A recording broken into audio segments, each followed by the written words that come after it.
Sa iba pa natin mga balita, nagsasagawa ng Person with Disability Affairs Division o GO PDA Day ng tanggapan ng gobernador ng Nueva Vizcaya ng ceremonial payout para sa mga kapansanan sa pagdinig nitong Hulyo 2 sa Paniki Hall Executive Building sa Bayongbong.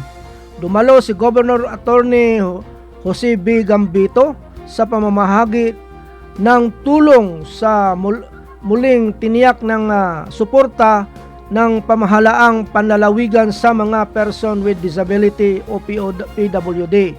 Kabilang ng mga mag-aaral sa Special Education of SPED. Ayon sa GoPDA, 30 benepisyaro mula sa mga bayan ng Cayapa, Quezon at Dupax del Sur ang tumanggap ng tig 10,000 pesos na ayuda bilang pangdagdag sa pambili ng hearing aid.